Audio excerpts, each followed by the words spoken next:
اللهم صل على سيدنا ومولانا محمد وعلى سيد جی ناظرین و سامعین،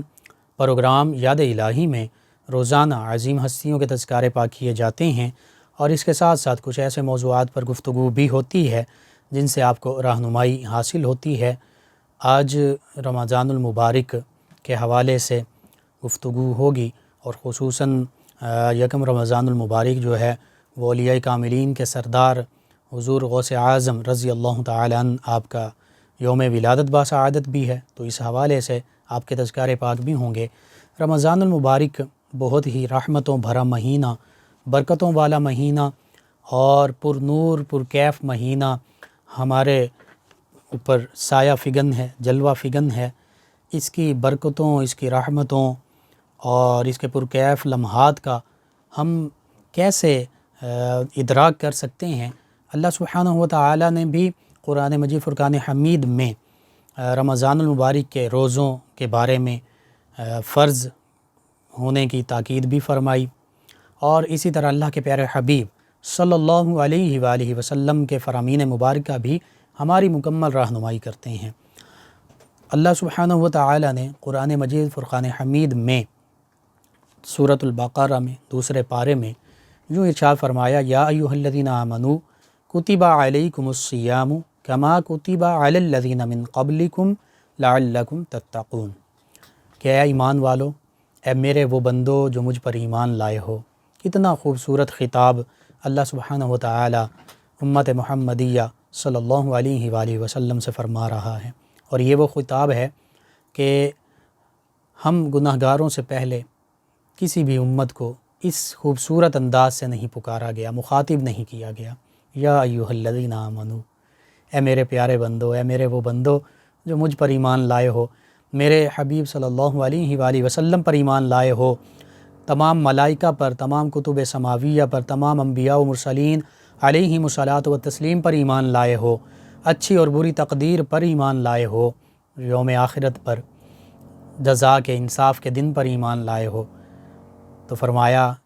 اے ایمان والو، کتب علیکم الصیام، تم پر روزے فرض کیے گئے ہیں، اور پھر فرمایا کما کتب علی الذین من قبلکم، یہ روزے تم پر یوں ہی فرض کیے گئے ہیں جیسے تم سے پہلی امتوں پر، تم سے پہلے لوگوں پر فرض کیے گئے تھے۔ یہاں پر اللہ سبحانہ و تعالیٰ کے اس فرمان مبارکہ پر جب ہم غور کرتے ہیں تو ہمیں پتہ چلتا ہے کہ اللہ سبحانہ و تعالیٰ نے امت محمدیہ صلی اللہ علیہ وآلہ وسلم کو اس روزوں کی نعمت اور برکات سے نوازا ہے۔ وہیں پر یہ ارشاد فرمایا جا رہا ہے کہ اے ایمان والو، تم پریشان نہ ہونا اور دل گرفتہ نہیں ہونا کہ یہ روزے اور 10، 12، 14، 15 گھنٹے تک کی بھوک پیاس برداشت کرنی ہے تو یہ ہمارے لیے نہیں۔ فرمایا یہ تم سے پہلے لوگوں پر بھی فرض کیے گئے تھے، ان کے لیے بھی تھے، تم سے پہلی امتوں پر بھی تھے۔ تمام انبیاء و مرسلین علیہم الصلاۃ والتسلیم اور امتیں اپنے اپنے طریقے کے مطابق، کیفیات کے مطابق، حالت کے مطابق روزے رکھتے رہے۔ سیدنا داؤد علیہ السلام صوم داؤدی، ایک دن روزہ رکھتے، ایک دن افطار کرتے، اور نبی کریم صلی اللہ علیہ وآلہ وسلم نے بھی آپ کے اس مبارک عمل کا تذکرہ فرمایا۔ تو یوں سبھی امتوں پر کسی نہ کسی شکل میں، کسی نہ کسی حیت اور طریقے کے ساتھ روزے جو تھے وہ فرض تھے، موجود تھے۔ بنی اسرائیل اور یہود عاشوراء کا، محرم کے 10 تاریخ کا روزہ رکھا کرتے تھے۔ تو یوں ہمیں سابقہ امتوں کی تاریخ سے بھی پتہ چلتا ہے کہ سابقہ امتوں میں بھی روزے جو تھے وہ فرض تھے، اور وہ کسی نہ کسی صورت میں روزے رکھا کرتے تھے۔ ایام بید کے روزے 13، 14، 15 جو اس ماہ محترم کے مہینے دن ہیں، ان کے روزے رکھے جاتے تھے۔ تو یوں ہی اللہ سبحانہ و تعالیٰ یہ تسلی ارشاد فرما رہا ہے کہ ایمان والو، تم نے کمزور نہیں پڑنا، تم نے دل گرفتہ نہیں ہونا، یہ نہیں سمجھنا کہ یہ روزے ہم پر ہیں، ہم سے پہلے تو تھے نہیں، بلکہ یہ تم سے پہلی امتوں پر بھی تھے، انہوں نے بھی روزوں کی ادائیگی کی، تو اسی لیے تم پر بھی یہ انعام اور یہ تحفہ تمہارے لیے بھی ہے، تم نے بھی روزے رکھنے ہیں، تم پر فرض کیے گئے ہیں۔ اور پھر ساتھ ہی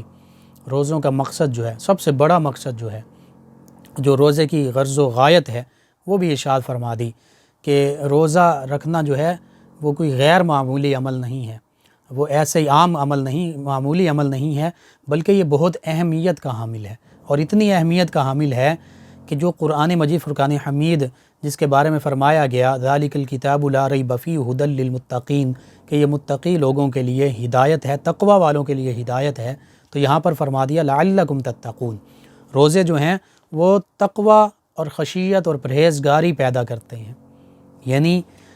ایک بندہ مومن اس کی یہ خواہش ہوتی ہے، تمنا ہوتی ہے کہ وہ متقی بنے، وہ پرہیزگار بنے، اور اللہ کی بارگاہ میں بھی اس کا مقام ہو، ان اکرمکم عند اللہ اتقاکم کا وہ مصداق بنے، کہ اللہ سبحانہ وتعالی نے فرما دیا کہ تم میں سے سب سے زیادہ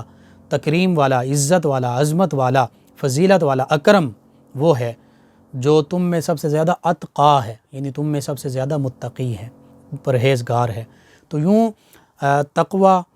اس کو اپنانا، اس کو شعار بنانا، یہ اللہ کے نزدیک بھی فضل و کرم کا باعث ہے، یہ قرآن مجید فرقان حمید سے ہدایت حاصل کرنے کا بھی ذریعہ ہے، اور بندہ مومن کی زندگی کا مرکز و محور ہی یہی تقوی ہوا کرتا ہے۔ اور اولیاء کاملین صالحین کی جب شان اللہ سبحانہ وتعالی نے بیان فرمائی، وہاں پر بھی اسی ایمان کے ساتھ تقوی ہی کا ذکر فرمایا۔ تو یوں اللہ سبحانہ وتعالی ارشاد فرما رہا ہے کہ اے میرے بندو، اے ایمان والو، جب تم یہ روزے رکھو گے تو تم تقوی کا پیکر بن جاؤ گے، تم خشیت الہی جو ہے وہ تم پر سایہ فگن ہوگی، اور خشیت الہی کا تم نمونہ بن جاؤ گے، اور جب تم متقی اور پرہیزگار بن جاؤ گے تو پھر تم اللہ کے دوست، اللہ کے مقرب بن جاؤ گے، تم اللہ کے نزدیک عزت والے بن جاؤ گے، اور تم اللہ کے پاکیزہ کلام قرآن مجید فرقان حمید سے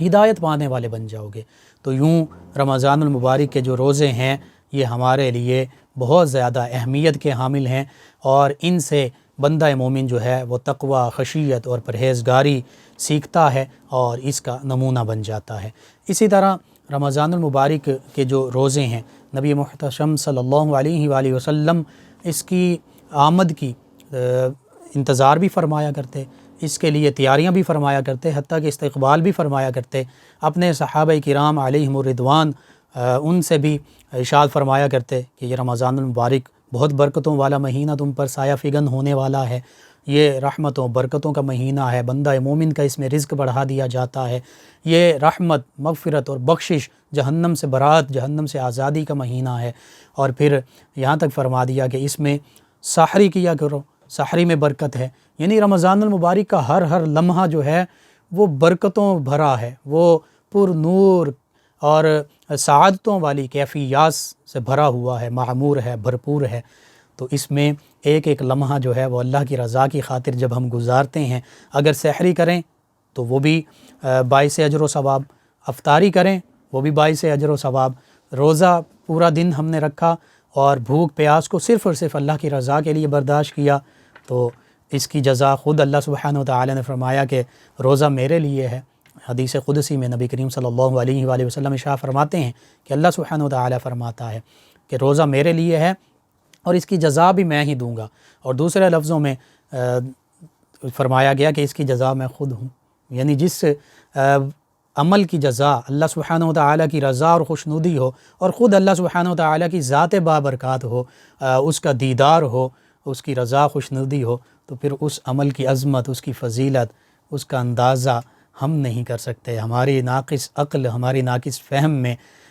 اس کا ادراک نہیں ہو سکتا۔ اسی طرح رمضان المبارک کی افطاری کے بارے میں اور نبی کریم رؤوف الرحیم علیہ الصلاۃ والتسلیم نے یہاں تک ارشاد فرما دیا کہ روزہ دار کے لیے دو خوشیاں ہیں، ایک افطاری کے وقت جب وہ روزہ افطار کرتا ہے، اور دوسری خوشی اس وقت جو وہ اپنے رب سے ملاقات کرے گا۔ اور پھر روزے دار کے منہ کی جو بو ہے روزے کی وجہ سے، اللہ کے پیارے حبیب صلی اللہ علیہ وآلہ وسلم نے ارشاد فرمایا کہ یہ اللہ سبحانہ وتعالی کے نزدیک کستوری، عنبر جو بڑی خوشبو ہے، اس سے بھی بڑھ کر اللہ کی بارگاہ میں پسندیدہ ہے۔ یوں بندہ مومن جب روزے کی حالت میں ہے، چاہے سحری کر رہا ہے، افطاری کر رہا ہے، روزے کے ساتھ دن گزار رہا ہے، اس کی ساری کیفیات، اس کے سارے احساسات، اس کے سارے معاملات، اس کی ساری عبادات وہ اللہ کی بارگاہ میں یوں عظمت کا درجہ رکھتی ہیں، یوں فضیلت والی ہیں، یہ مقام رکھتی ہیں کہ اللہ سبحانہ وتعالی اور اللہ کے پیارے حبیب صلی اللہ علیہ وآلہ وسلم روزے دار کے ہر معاملے کو پسندیدگی کی نظر سے دیکھ رہے ہیں، پسند فرمایا جا رہا ہے۔ اسی طرح اولیاء کاملین صالحین، جب ہم ان کا تذکرہ کرتے ہیں تو چونکہ یکم رمضان المبارک حضور غوث اعظم رضی اللہ تعالی عنہ آپ کا بھی یوم ولادت باسعادت ہے، حتیٰ کہ آپ ہی کے خانوادے میں ایک عظیم ہستی جو برصغیر پاک و ہند میں اور پھر پنجاب میں جن سے ہم مسلمانوں کو، پاکستانیوں کو شرف حاصل ہوا، یعنی اس سرزمین پر ان کا مزار پاک موجود ہے، حضور پیر سید مہر علی شاہ گیلانی علیہ رحمہ، آپ کا یوم ولادت باسعادت بھی یہی یکم رمضان المبارک ہے۔ تو یہ نسبت حضور غوث اعظم رضی اللہ عنہ سے آپ کو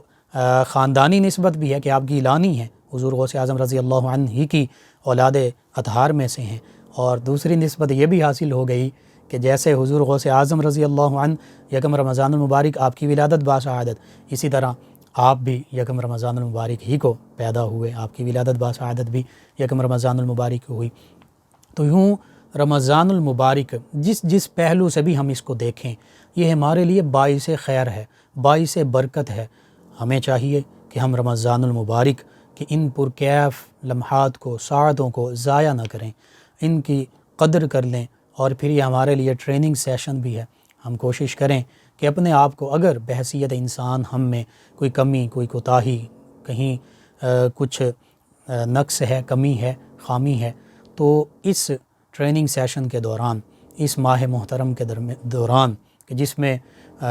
شیاطین کو بھی زنجیروں میں جکڑ دیا جاتا ہے، جہنم کے دروازے بھی بند کر دیے جاتے ہیں، آسمانوں کے دروازے کھول دیے جاتے ہیں، رحمت کے دروازے کھول دیے جاتے ہیں، جنت کے دروازے کھول دیے جاتے ہیں، اور پھر روزہ دار کے لیے جنت کا ایک دروازہ باب الریان بھی، کہ اس میں سے روزہ دار کے لیے ہی، روزہ داروں ہی کے لیے ہے، اس میں سے روزہ دار جنت میں داخل ہوں گے۔ تو اللہ سبحانہ و تعالیٰ کی کتنی نعمتیں ہیں، کتنی رحمتیں ہیں، کتنی برکتیں ہیں اس ماہ مقدس میں۔ پھر سحری کا وقت وہ وقت ہے کہ جس میں اللہ سبحانہ و تعالیٰ اپنی شایان شان آسمان دنیا پر نزول اجلال فرماتا ہے، اور پھر اللہ سبحانہ و تعالیٰ کی طرف سے یہ منادی یا ندا دی جاتی ہے کہ ہے کوئی مجھ سے طلب کرنے والا، میں اس کو عطا کروں، ہے کوئی مغفرت چاہنے والا، میں اس کی مغفرت کر دوں، اس کی بخشش کر دوں، ہے کوئی مجھ سے رزق مانگنے والا، میں اس کو رزق عطا کر دوں۔ یعنی جو بھی دعا کی جائے، اللہ کی بارگاہ میں گر گڑا کر سحری کے وقت التجا کی جائے، اللہ کی رحمتوں کا نزول ہو رہا ہوتا ہے، اللہ کی رحمتیں ہمارے قریب بستی ہیں۔ بس ضرورت اس امر کی ہے کہ ہم اللہ سبحانہ و تعالیٰ کی رحمتوں کی طرف متوجہ ہو جائیں، اللہ سبحانہ و تعالیٰ کی یاد کی طرف مشغول ہو جائیں، اللہ کی یاد میں محو ہو جائیں، اور اللہ کی یاد میں شاغل ہو جائیں، مشغول ہو جائیں۔ پھر دیکھیے کیسے اللہ سبحانہ و تعالیٰ کی رحمتیں ہمارا نصیب بنتی ہیں۔ احادیث مبارکہ کے مطابق ایک بندہ مومن ایک بالشت اللہ سبحانہ و تعالیٰ کی جانب چلتا ہے تو اللہ سبحانہ و تعالیٰ اس سے بڑھ کر اس کی جانب دوڑ کر آتا ہے۔ یعنی اللہ سبحانہ و تعالیٰ بظاہر جسم سے پاک ہے، مراد یہ ہے کہ جب بندہ مومن اللہ سبحانہ و تعالیٰ کی طرف متوجہ ہو جاتا ہے تو بس پھر اللہ سبحانہ و تعالیٰ کی رحمتیں بھی اس کی طرف متوجہ ہو جاتی ہیں، پھر وہ اللہ سبحانہ و تعالیٰ کی رحمتوں کا مصداق بن جاتا ہے۔ تو یوں رمضان المبارک کے ان خوبصورت، پاکیزہ، مقدس لمحات کو ہم نے ضائع نہیں کرنا، ہم نے اللہ سبحانہ و تعالیٰ کی یاد میں بھی مشغول رہنا ہے، قرآن مجید فرقان حمید کی تلاوت بھی کرنی ہے، اللہ سبحانہ و تعالیٰ کا ذکر بھی کرنا ہے، اللہ اللہ بھی کرنا ہے، کلمہ طیبہ کا ورد بھی کرنا ہے، توحید و رسالت کے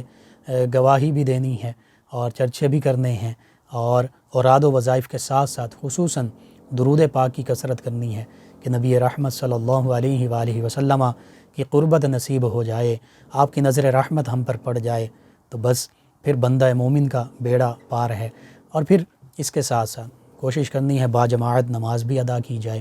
اور تراویح اس کی بھی بڑی عظمت اور شان احادیث مبارکہ میں بیان کی گئی ہے۔ تراویح کی جماعت جو ہے اس کو بھی ہم حاصل کریں، قرآن مجید فرقان حمید نماز میں سماعت کریں تو برکتوں کا ذریعہ ہے۔ تو بس اللہ سبحانہ و تعالیٰ سے یہ دعا ہے، اللہ تعالیٰ ہمیں ان مقدس پرکیف پر نور لمحات کو سمیٹنے کی توفیق عطا فرمائے، آمین۔ جی ناظرین و سامعین،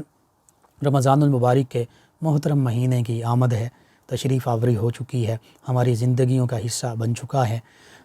تو اس ماہ محترم میں، رمضان المبارک میں، ہم نے رمضان المبارک کی رحمتوں برکتوں کو سمیٹنا ہے اور ان سے بہرہ ور ہونا ہے، ان پرکیف ساعتوں لمحوں سے، بابرکات لمحوں سے وافر حصہ جو ہے وہ حاصل کرنا ہے، استفادہ کرنا ہے۔ اس کے لیے کیا ہمارا لاہ عمل ہونا چاہیے؟ ہمارا لاہ عمل وہی ہونا چاہیے جو اللہ سبحانہ وتعالی نے قرآن مجید فرقان حمید میں ارشاد فرما دیا، جو اللہ کے پیارے حبیب صلی اللہ علیہ وآلہ وسلم نے اپنے فرامین مبارکہ کے ذریعے اور اپنی سیرت مبارکہ کے ذریعے ہم تک پہنچا دیا۔ اور نبی کریم صلی اللہ علیہ وآلہ وسلم کے جو معمولات ہوا کرتے تھے، جو اہل بیت اطہار صحابہ کرام رضوان اللہ علیہ مجمعین کے اور اولیاء کاملین کے معمولات ہوا کرتے تھے، ان کو اپنانا ہے۔ کیا کرنا ہے؟ روزہ بھی رکھنا ہے، سحری بھی کھانی ہے، سحری میں بھی برکت ہے۔ نبی کریم رؤوف الرحیم علیہ الصلاۃ والتسلیم کے کئی فرامین مبارکہ اس پر موجود ہیں کہ آپ نے کئی مرتبہ فرمایا کہ سحری کھایا کرو، اس میں برکت ہے، سحری کو نہ چھوڑو۔ حتیٰ کہ صحابہ کرام رضوان اللہ تعالی علیہ مجمعین کو خود آپ فرمایا کرتے کہ آؤ سحری کرتے ہیں۔ تو سحری جو ہے بہت بابرکت ہے، سحری کھائیں، اس کے بعد پھر نماز پڑھیں، قرآن کریم کی تلاوت کریں، جب موقع ملے۔ نماز سے پہلے قرآن پاک پڑھیں، نماز کے بعد پڑھیں، نماز میں بھی پڑھا جا رہا ہوتا ہے۔ اور پھر دن کے اوقات میں آپ درود پاک کی کثرت کیجئے، اشراق پڑھ سکتے ہیں، چاشت پڑھ سکتے ہیں، 5 وقت باجماعت نماز پڑھیے، اور تراویح کی بھی کوشش کیجئے کہ آپ مسجد میں تراویح ادا کریں، کہ قرآن پاک آپ پورا ماہ محترم جب سماعت کریں گے تو انشاءاللہ قرآن پاک پڑھنا یہ بھی باعث برکت ہے، قرآن مجید فرقان حمید کو سننا یہ بھی باعث برکت ہے۔ پھر افطاری کریں گے تو افطاری کے وقت وہ افطاری کی خوشی حاصل ہوگی، رحمتیں اور برکتیں حاصل ہوں گی۔ اور پھر اس کے ساتھ ساتھ رمضان المبارک میں سونا بھی عبادت ہے۔ آپ اپنے آپ کو فریش کرنے کے لیے، عبادات پر کمر بستہ کرنے کے لیے جو ضروری وقت ہے، جتنا ضرورت ہے 6 سے 8 گھنٹے سو بھی سکتے ہیں۔ دوپہر میں آپ قیلولہ کر لیجئے، دوپہر کے وقت بھی آپ سنت نبی صلی اللہ علیہ وآلہ وسلم کے مطابق وقت ملے تو آپ آرام کر لیجئے۔ تو بس معمولات نبوی صلی اللہ علیہ وآلہ وسلم کو اپنائیے، پھر دیکھیے انشاءاللہ چہرے بھی روشن ہوں گے، اور یہ ماہ محترم جو ہے اس کی برکتوں کو بھی ہم سمیٹیں گے۔ اللہم صلی علی سیدنا و مولانا محمد وعلی سید۔ ناظرین و سامعین، اس دوران ہمیں جوائن کیا ہے ہمارے لسنرز ہیں محمد یاسین صاحب، کہتے ہیں السلام علیکم۔ جی وعلیکم السلام۔ یہ کہتے ہیں کہ کوئی ایسا وظیفہ بتا دیں جس سے چہرہ نورانی ہو جائے۔ جی میں عرض کرتا ہوں، چہرہ نورانی تب ہوتا ہے جب اللہ کے پیارے حبیب صلی اللہ علیہ وآلہ وسلم سے محبت کی جائے۔ یہ سب سے بڑا وظیفہ ہے۔ درود پاک کی کثرت کریں، انشاءاللہ چہرہ نورانی ہو جائے گا۔ اور اس کے ساتھ ساتھ دیگر جو اجزاء آپ نے شامل کرنے ہیں اپنے چہرے کو نورانی بنانے کے لیے، وہ اخلاص ہے۔ ہر عمل اللہ کی رضا کے لیے کریں، چھوٹے سے چھوٹا کام، بڑے سے بڑا کام، صرف اور صرف اللہ کی رضا اور خوشنودی کے لیے، اللہ کے پیارے حبیب صلی اللہ علیہ وآلہ وسلم کی رضا اور خوشنودی کے لیے کریں۔ اور پھر چاہے وہ تلاوت قرآن مجید ہو، چاہے وہ نماز ہو، چاہے وہ روزہ ہو، چاہے آپ زکوٰۃ ادا کر رہے ہوں، چاہے آپ صدقات اور خیرات دے رہے ہوں، حتیٰ کہ دنیاوی معاملات بھی سر انجام دے رہے ہیں، تو اس میں آپ اگر کما رہے ہیں تو حلال اور جائز رزق کمائیے، اور نیت یہ رکھیے کہ اللہ اور اللہ کے پیارے حبیب صلی اللہ علیہ وآلہ وسلم کی تعلیمات کے مطابق میں کاروبار کروں گا، میں جاب کروں گا، میں کام کروں گا، اور اس سے حلال رزق کماؤں گا، کیونکہ رزق حلال کمانا یہ بھی عین عبادت ہے۔ تو جب آپ حلال رزق کمائیں گے اور پھر یہ بھی نیت کر لیں کہ میں اس کے ذریعے سے اپنے والدین کی خدمت کروں گا، اپنے بیوی بچوں کا نان و نفقہ پورا کروں گا، ان کے جو حقوق ہیں وہ پورے کروں گا، اور اس کے ساتھ ساتھ اگر اللہ نے توفیق دی، اللہ تعالیٰ نے برکتیں دیں، تو جو پیسہ مجھے اضافی حاصل ہوگا اللہ کے راستے میں بھی خرچ کروں گا، اللہ کی مخلوق ضرورت مندوں مستحقین پر بھی خرچ کروں گا، اور اگر فرض حج جو ہے وہ واجب ہو جاتا ہے، فرض ہو جاتا ہے، تو پھر حج بھی کروں گا، اور اللہ کے پیارے حبیب صلی اللہ علیہ وآلہ وسلم کی بارگاہ میں آپ کے در اقدس پر حاضر بھی ہوں گا۔ تو بس یہ ان چیزوں کو اپنا لیجئے، حسد، بغض، کینہ، برے خیالات اپنے دل و دماغ سے، قلوب و اذہان سے نکال دیجئے۔ تو ان اعمال کو اخلاص اور رضا کے ساتھ کریں گے تو انشاءاللہ تہجد بھی ساتھ کوشش کیجئے، پڑھیے، یعنی اللہ کے پیارے حبیب صلی اللہ علیہ وآلہ وسلم سے محبت بھی، درود پاک کی کثرت بھی، اور آپ کی سیرت پاک کی پیروی بھی، یہ کیجئے اخلاص کے ساتھ، دیکھیے انشاءاللہ چہرہ روشن منور ہو جائے گا۔ اور اولیاء کاملین صالحین ان کی بارگاہ میں بھی بیٹھیے جو حقیقی روشن منور چہرے والے ہیں، جو قرآن و سنت کی پیروی کرنے والے ہیں۔ ناظرین و سامعین، ان کے علاوہ ہمیں جوائن کیا یاسر نعیم صاحب نے، یہ کہتے ہیں السلام علیکم۔ جی وعلیکم السلام۔ کہتے ہیں سر آپ کا پروگرام بہت اچھا ہے اور آپ کو رمضان کی مبارک ہو، حضور غوث اعظم رضی اللہ عنہ کے ولادت باسعادت کے اس یوم غوث اعظم کی بھی مبارک ہو۔ جی بہت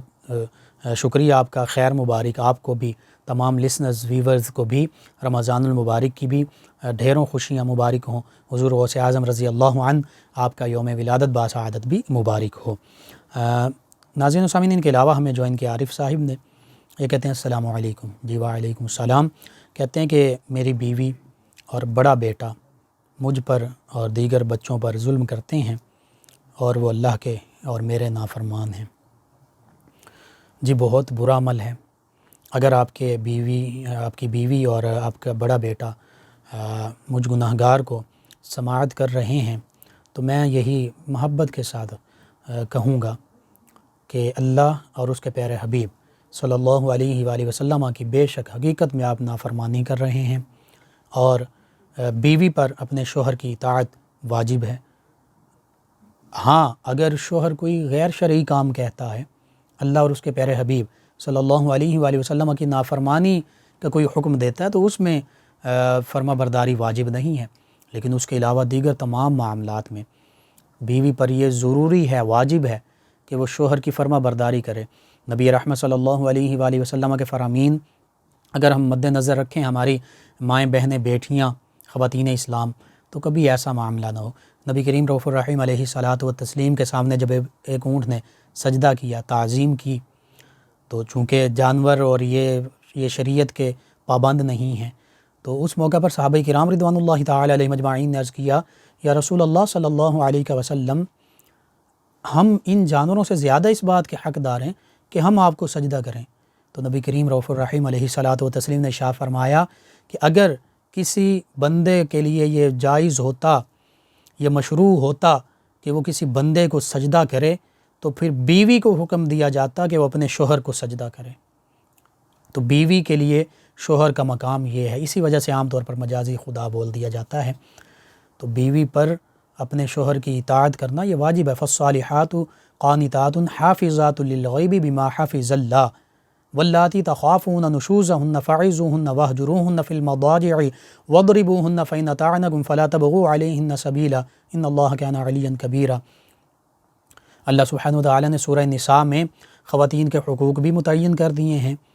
شوہر جو ہے وہ خواتین کے حقوق پورے کرے گا، نان و نفقہ، لباس، کھانا اپنی حیثیت کے مطابق ان کو بہم پہنچائے گا۔ اور پھر خواتین کیسی ہونی چاہیے، بیویاں کیسی ہونی چاہیے، اللہ سبحانہ وتعالی نے ارشاد فرما دیا، فالصالحات، صالحات ہوں، نیک ہوں، قانتات، قناعت گزار ہوں، اللہ کے حبیب اور اپنے شوہروں کی فرما بردار ہوں، قناعت کرنے والی ہوں، جو مل جائے اس پر صبر و شکر کریں۔ حافظات للغیب بما حفظ اللہ، اپنے شوہر کی غیر موجودگی میں اپنی عفت و عصمت کی بھی حفاظت کرنے والی ہوں، شوہر کے گھر کی، بچوں کی دیکھ بھال کرنے والے ہوں، مال و دولت کی دیکھ بھال کرنے والی، حفاظت کرنے والی ہوں۔ یہ بیویوں پر فرض ہے، یہ اللہ کا حکم ہے۔ لیکن اگر کوئی بھی بیوی یہ فرض نہیں نبھاتی تو پھر اس دنیا میں بھی اور آخرت میں بھی اللہ سبحانہ وتعالی کے سامنے جواب دہ ہوگی۔ ہاں اگر آپ کی بیوی کو آپ سے کوئی شکایت ہے اور جائز شکایت ہے تو آپ کو بھی چاہیے آپ اس کو پورا کیجیے، اس شکایت کو ختم کیجیے۔ لیکن اگر بلا وجہ اور شکایت ہونے کے باوجود بھی ایسا معاملہ نہیں ہو سکتا کہ آپ کی بیوی اور آپ کا بڑا بیٹا، یعنی آپ کی بیوی ہی کے کہنے پر، اپنی ماں کے کہنے پر وہ آپ کے ساتھ یہ ظلم کرتا ہے، مار پیٹ کرتا ہے، تو بالکل یہ بہت ہی غضب والا کام ہے، اللہ سبحانہ وتعالی کی ناراضگی اور غضب کا باعث بننے والا کام ہے۔ اپنے والد سے مار پیٹ کرنا یا ظلم کرنا اللہ سبحانہ و تعالیٰ نے تو فرما دیا تھا، فرمایا ہے قرآن مجید فرقان حمید میں وَلَا تَقُلْ لَهُمَا أُفٍّ وَلَا تَنْهَرْهُمَا وَقُلْ لَهُمَا قَوْلًا كَرِيمًا کہ اپنے والدین کے ساتھ انہیں تم نے اف تک بھی نہیں کہنا۔ اف یہ چھوٹا سا بظاہر لفظ ہے کہ پریشانی میں یہ تنگ ہو کر بندہ کہہ دے اف، لیکن اللہ فرما رہا یہ بھی نہیں کہنا، اور وَلَا تَنْهَرْهُمَا انہیں جھڑکنا بھی نہیں ہے، جھڑکو بھی مت والدین کو، مارنا یا ظلم کرنا تو دور کی بات۔ اور پھر فرمایا کیسے بات کرنی ہے، وَقُلْ لَهُمَا قَوْلًا كَرِيمًا، بہت نرمی رحم دلی کے ساتھ بڑے عاجزی کے ساتھ بات کرنی ہے، اونچی گفتگو بھی نہیں کرنی۔ یہ اللہ سبحانہ و تعالیٰ قرآن مجید فرقان حمید میں اولاد کو فرما رہا ہے کہ اپنے والدین کے ساتھ، ماں کے ساتھ، باپ کے ساتھ اس طرح تم نے رویہ اختیار کرنا ہے۔ اور بیوی کے لیے بھی جو اللہ سبحانہ و تعالیٰ نے فرما دیا کہ اس کے فرائض کیا ہیں، شوہر کے حقوق کیا ہیں، تو اگر بیوی اور بیٹا آپ کا یہ واقعتاً ظلم کر رہے ہیں تو یہ بہت ہی برا عمل ہے، اللہ کے غضب کو دعوت دینا ہے، اس سے بچ جائیں۔ اگر کوئی شکایت بھی ہے تو اس کو اچھے طریقے سے بات کے ساتھ گفتگو کر کے سلجھایا جا سکتا ہے۔ تو اللہ سبحانہ و تعالیٰ سے دعا ہے کہ اللہ تعالیٰ ہمیں سب کو، اگر شوہر ہیں تو بحیثیت شوہر، بیٹے ہیں بحیثیت بیٹا، بیوی ہیں بحیثیت بیوی، اپنے فرائض ادا کرنے کی توفیق عطا فرمائے، آمین۔ منشا صاحب ہیں، انہوں نے ہمیں، منشا طاہر صاحب، انہوں نے ہمیں جوائن کیا۔ یہ کہتے ہیں السلام علیکم۔ جی وعلیکم السلام، کہتے ہیں آپ کا پروگرام بہت اچھا ہے، جی شکریہ آپ کا۔ کہتے ہیں کہ ہم آپ کا پروگرام بہت شوق سے سنتے ہیں۔ آپ کا، منشا صاحب اور تمام ویورز لسنرز کا بہت شکریہ کہ آپ ہمارے پروگرام کو پسندیدگی سے نوازتے ہیں، سماعت کرتے ہیں۔ جنید صاحب نے ہمیں جوائن کیا، یہ کہتے ہیں السلام علیکم۔ جی وعلیکم السلام، کہتے ہیں کیا مرد گھر میں نماز پڑھ سکتا ہے؟ جی بلا شرعی مجبوری کے، بلا شرعی عذر کے مرد گھر پر نماز نہیں پڑھ سکتا۔ مرد کے لیے فرائض جو ہیں، فرض جو رکعات ہیں ہر نماز کی، وہ مسجد میں باجماعت پڑھنا یہ واجب ہے، اور گھر میں پڑھنا ایک درجہ، ایک ثواب، ایک گناہ اور 27 گنا زیادہ باعث اجر و ثواب فضیلت ہے جماعت کے ساتھ فرض نماز پڑھنے کی۔ تو اس لیے مرد کے لیے بغیر کسی شرعی مجبوری کے، بغیر کسی عذر کے گھر پر نماز پڑھنا یہ منع ہے۔ ہاں آج جو وبا ہے کرونا، اس کے بارے میں مفتیان کرام نے، جید علماء کرام نے متفقہ طور پر یہ فتویٰ دیا ہے، فیصلہ کیا ہے کہ شرعی عذر ہے تو 50 برس سے زیادہ جو مرد حضرات ہیں، یا جو چھوٹے بچے ہیں، یا جن کو کرونا کہ خدا نخواستہ یا بیماری کا شکار ہیں یا خدشہ ہے، اس طرح کے علامات سمٹم جو ہیں وہ ظاہر ہو رہی ہیں، تو وہ بامر مجبوری اب وہ معذور ہیں، شرعی عذر ہے، تو اس حوالے سے وہ گھر میں نماز ادا کر سکتے ہیں۔ ان کے علاوہ ہمارے ایک اور لسنر، نام آپ نے نہیں لکھا، کہتے ہیں سر تہجد کی کتنی رکعتیں ادا کی جاتی ہیں؟ نبی رحمت صلی اللہ علیہ وآلہ وسلم 8 رکعت تہجد کی ادا فرمایا کرتے تھے، اور ساتھ 3 وطر، تو اس طرح 11 رکعت تہجد کے وقت، 3 وطر جو واجب ہیں اور 8 رکعت، تو اس میں 2 بھی پڑھ سکتے ہیں، 4 بھی پڑھ سکتے ہیں، 6 بھی، 8 بھی پڑھ سکتے ہیں، جو نبی کریم صلی اللہ علیہ وآلہ وسلم کا معمول مبارکہ ہے وہ میں نے آپ کو عرض کر دیا۔ انسا یا انسا صاحبہ ہیں، آنیسا، آپ کہتی ہیں پروگرام آپ کا بہت اچھا ہے، جی شکریہ۔ کہتی ہیں کہ میری بہن کا رشتہ نہیں ہو رہا، کوئی وظیفہ بتا دیں۔ جی میں عرض کرتا ہوں، سورۃ آل عمران آیت مبارکہ 9، ربنا انک جامع الناس لیوم لا ریب فیہ ان اللہ لا یخلف المیعاد، اس کو روزانہ بھی پڑھیں، کثرت سے پڑھیں، جب موقع ملے صبح شام پڑھتے رہا کیجیے، آپ بھی پڑھیں، آپ کی بہن خاص طور پر پڑھیں، اور خصوصاً جمعۃ المبارک کے دن اس کو 313 مرتبہ پڑھیں، اول آخر 11 مرتبہ درود پاک پڑھیں، اللہ سبحانہ و تعالیٰ سے دعا بھی کریں، انشاءاللہ اللہ سبحانہ و تعالیٰ بہتر اسباب پیدا فرما دے گا۔ ناظرین و سامعین، آپ کے جو سوالات کے جوابات آپ کو بتائے جاتے ہیں، وظائف جو بتائے جاتے ہیں، آپ ہمارے یوٹیوب چینل یاد الہی، یعنی YEE_ILAHI یوٹیوب چینل یاد الہی سے ان کو ڈاؤن لوڈ کر کے دیکھ سکتے ہیں، سن سکتے ہیں۔ اس کے لیے یوٹیوب چینل یاد الہی کو سبسکرائب بھی کیجیے، لائک بھی کیجیے، کمنٹس بھی کیجیے۔ جوائن کیا ہے عابد صاحب نے، کہتے ہیں السلام علیکم۔ جی وعلیکم السلام، کہتے ہیں کہ پروگرام بہت اچھا ہے، جی شکریہ، اور کہتے ہیں کیا ماسک پہن کر نماز ادا کی جا سکتی ہے؟ اسی طرح ہمارے ایک اور لسنر ہیں سید محمد حسنین رضا صاحب، انہوں نے بھی یہی سوال پوچھا ہے کہ ماسک پہن کر نماز ادا کی جا سکتی ہے یا نہیں۔ جی میں عرض کرتا ہوں،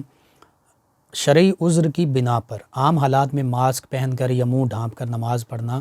اس سے منع کیا گیا ہے، لیکن شرعی عذر کی بنا پر ماسک پہن کر بھی نماز پڑھی جا سکتی ہے۔ یعنی اگر کسی کو یہ خدشہ ہے، اللہ تعالیٰ سب کو اپنی حفظ و امان میں رکھے، کہ کرونا کی بیماری کا شکار ہو جائے گا، وبا کا شکار ہو جائے گا، تو بالکل ماسک پہن کر وہ نماز پڑھ سکتا ہے، نماز ہو جائے گی۔ اور اس بارے میں آپ نے پوچھا کہ حوالہ یا علت، تو قرآن مجید فرقان حمید میں بھی ہے کہ جب اضطرار کی حالت ہو تو اس میں یعنی ایسی حالت ہو جائے کہ زندگی بچانی ہو، تو زندگی بچانے کے لیے کچھ حلال اور پاک اور طیب چیزیں کھانے کو نہیں مل رہیں، ایسا معاملہ ہو گیا، اضطرار کی کیفیت ہے، تو اس وقت حرام چیز جو ہے وہ بھی کھا سکتے ہیں، تو اضطرار کی حالت میں اجازت ہے۔ تو یہاں پر بھی یہ رخصت اسی وجہ سے ہے کہ اب اضطراری کیفیت ہے، ایک وبائی صورتحال ہے، تو اس وجہ سے ماسک پہننے کی رخصت ہے، اجازت ہے، پہنا جا سکتا ہے۔ یرید اللہ بکم الیسر ولا یرید بکم العسر، اللہ سبحانہ و تعالیٰ فرماتا ہے اللہ تعالیٰ تمہارے لیے آسانی چاہتا ہے، تمہارے لیے تنگی اور پریشانی نہیں چاہتا۔ تو اللہ سبحانہ و تعالیٰ نے دین اسلام نے جو ہمارے لیے رخصتیں، جائز رخصتیں جہاں جہاں دی ہیں، تو ہم ان رخصتوں پر عمل کر سکتے ہیں۔ ناظرین و سامعین، ان کے علاوہ ہمیں جوائن کیا محمد متین صاحب نے، کہتے ہیں السلام علیکم۔ جی وعلیکم السلام، کہتے ہیں آپ کا پروگرام بہت اچھا ہے، جی شکریہ۔ اور یہ کہتے ہیں کیا نوافل 2 رکعت ہی پڑھنا لازم ہے، 4 رکعت بھی پڑھے جا سکتے ہیں؟ جی بالکل، 4 رکعت بھی پڑھی جا سکتی ہیں، 4 رکعت کے بعد بھی سلام پھیرا جا سکتا ہے۔ محمد متین صاحب نے جوائن کیا، اور ایک ہمارے لسنر انہوں نے نام نہیں لکھا، کہتے ہیں بھائی پروگرام بہت اچھا ہے، جی شکریہ، نماز تراویح کا طریقہ بتا دیں۔ جی نماز تراویح 20 رکعات ہیں، اور 2 رکعات کے ساتھ پڑھی جاتی ہیں، اور امام صاحب اس میں جو حافظ صاحب ہوتے ہیں قرآن مجید فرقان حمید کی تلاوت کرتے ہیں۔ احادیث مبارکہ کے مطابق جو قیام اللیل ہے، رات کا قیام ہے، تراویح بھی اس میں شامل ہے، یہ سابقہ گناہوں کی بخشش کا ذریعہ ہے۔ ناظرین و سامعین، ان کے علاوہ ہمیں جوائن کیا عالیہ صاحبہ نے، وسیم عباس صاحب نے، شازیہ ظفر صاحبہ ہیں، یہ کہتے ہیں السلام علیکم۔ جی وعلیکم السلام، کہتے ہیں مفتی صاحب رمضان المبارک حضور غوث پاک اور پیر سید مہر علی شاہ علیہ الرحمہ ان کے دنوں کی مبارک ہو، ان ہستیوں کے صدقے سے دعا فرما دیں۔ جی خیر مبارک، آپ سب لسنرز کو بھی مبارک۔